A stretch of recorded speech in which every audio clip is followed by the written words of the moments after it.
கலையும் கைவண்ணமும் அதை வந்து நான் வந்து பொம்மைகள் வந்து இல்லையா பொம்மைகளுக்கு வந்து முதல்ல ரொம்ப ஸ்ட்ராங் அடிக்கணும்னா உள்ளே என்ன கம்பி தேவை, அதுக்கு வலுவான ஒரு தேவை. அதுக்கு நம்ம சொன்ன மாதிரி கெட்டு கம்பியில் எடுத்துக்கலாம். எடுத்து முதல்ல தேவையான வடிவத்துக்கு நம்ம வந்து அதை வளைக்கணும். இப்போ வந்து எனக்கு ஒரு மனுஷ பொம்மையே செய்கிறோம் அப்படின்னா அதுக்கு முதல்ல என்ன பண்ணுவோம், தலை வேணுமா, தலைக்கு இப்படி விட்டுலாம் கொஞ்சம் தூரம் விட்டுருவோம். அப்புறம் என்ன வேணும், இது உடம்பு விட்டுலாமா, உடம்புக்கு அப்புறம் என்ன வேணும், கை என்னணும், கைக்கு நீளமாக விடணும். அப்புறம் இந்த கைக்கு நீளமாக விட்டு மடக்கி இதை நல்லா செய்யணும், பின்னிக்கணும். புரிஞ்சா? அப்புறம் என்ன வேணும், கால் உடம்பு இப்படி செய்யணும், கால் வேணும்.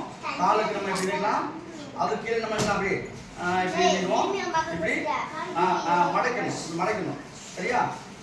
மடக்கிட்டு இப்படி உருவமாக முதல்ல வந்து செஞ்சுக்கணும். உருவமாக செஞ்சுக்கிட்டு அதில் நம்ம அண்டாசம் முதல்ல ஸ்ட்ரக்சர் ஒன்று கொஞ்சம் உருவாக்கணும். ஸ்ட்ரக்சர் வந்து கொஞ்சம் உருவாக்கணும். சரியா? ஸ்ட்ரக்சரை உருவாக்கிட்டு கவனி என்னாச்சு, கம்பி என்ன மனுஷன் அப்படி முதல்ல ஸ்ட்ரக்சரை உருவாக்கிட்டு இதுக்கு மேலே பூரா நம்ம நினைச்சணும். அதுக்கு ஒரு நம்ம உடம்புக்கு என்ன இருக்கு, சதை இருக்கா. இப்போ இது என்னது, எலும்பு ஒன்று உருவாக்கிச்சு, உருவம் வந்துச்சு. அப்போ நமக்கு எலும்பு இருந்தால் தான் ஒரு உருவம் வரும். இப்போ வந்து இதுக்கு மேலே நம்ம சதை வைக்கணும். சதைக்கு வந்து நம்ம வேஸ்ட்டாக பயன்படுத்தணும். பேப்பர் இருக்கா, பேப்பரு, வைக்கோல், இதுகள் வந்து கழிவுகளை பயன்படுத்தலாம். இப்போ நம்ம என்ன வேஸ்ட்டாக நம்மகிட்ட எழுதி நம்ம முடிச்ச பேப்பர் இருக்கு, இந்த பேப்பர் பற்றி மேலே நம்ம வச்சு இதுக்கு மேலே அப்படி அதான் பாருங்க, வச்சு ஒரு வடிவம் நம்ம என்ன கொடுக்குறோம். வடிவத்தை கொடுத்து நூலை வச்சு நம்ம என்ன அப்படி சுற்றிக்கிட்டே வரப்போம். நூலை எடுத்து நம்ம சுற்றிக்கிட்டே வரப்போம். நூலை வச்சு நம்ம என்ன சுற்ற போகிறோம், சுற்றிக்கிட்டே வரப்போகிறோம். கை இப்படியும் சுற்றிக்கிட்டே வரணும். ஸ்ட்ரக்சரை வந்து சுற்றிக்கிட்டே வரணும். வந்துட்டு அப்படியே இருந்துலாம் இந்த கைக்கு அப்படியே இருந்துலாம் கொண்டு போயிடலாம். இப்படியே வச்சு பிடிச்சிக்கிட்டு நாம் ஒரு வடிவத்தை நம்ம கொண்டுட்டு வர்றோம். இப்படியே வரணும். அப்படியே சுற்றுங்க சுற்றி இருந்து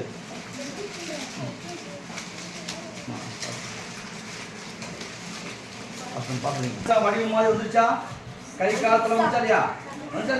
இப்போ என்ன சொல்லுவோம், இதுக்கு மேலே இது வந்து டைப் பண்ணுறதுக்காக வேண்டி நம்ம என்ன சொல்லுவோம், இதுக்கு மேலே ஒரு டேப்பை நம்ம சுத்தப்போம். இப்போ ஒரு மனுஷ உருவம் வந்துச்சா இல்லையா, சதை வந்துச்சு. இப்போ நம்ம உரிய வடிவம் கொடுக்க போகிறோம்.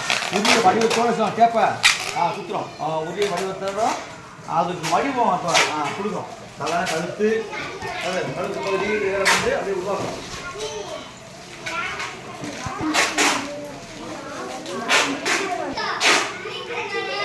ஒரு அளவுக்கு வடிவச்சா கொஞ்சம் கொஞ்சமாக நம்ம என்ன சொல்லுவோம், கொஞ்சம் அதுக்கு தகுந்த மாதிரி எங்கள் வயிற்று கொஞ்சம் இடம் வரணும், கொஞ்சம் பகுதியை சுற்றணும் அப்படிங்கிறது கொஞ்சம் கொஞ்சமாக பேப்பர் வச்சுருமா சுத்தப்படும்.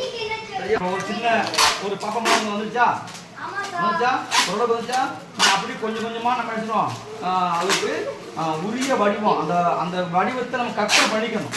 ஒரு குழந்தை எப்படி இருக்கும் அப்படிங்கிற மாதிரி கற்பனை பண்ணிக்கணும். நம்ம என்ன செய்ய போகிறோங்கிற முடிவு பண்ணி அதே மாதிரி நம்ம மனசுக்குள்ளே அதை கொண்டு வந்தால் செய்யும். ஒரு குழந்தை மாதிரி வந்துச்சா இல்லையா, நம்ம ஒரு உருவம் கொடுத்து இப்போ ஒரு குழந்தை பொம்மை மாதிரி வந்துச்சா, இனி நம்ம ஒவ்வொன்றுக்கா ஒவ்வொரு செக்ஸாக நம்ம கொடுக்குறோம். நம்ம அது எல்லாமே நம்ம கற்பனையில் இருக்கணும். அதை அந்த இதில் மனசு நினச்சிக்கணும். நம்ம என்ன செய்ய போகிறோம் அப்படின்னு நினைக்கணும். சரியா? கை வேணும், கால் வேணும், அதெல்லாம் நம்ம வச்சுக்கலாம். சரியா? இப்போ கால், அதுக்கு ஒரு கால் வடிவம் கால் பாப்பா காலை 100 மணிக்கு ஒரு கால் வடிவம் இப்போ நம்ம கொடுத்தோம்.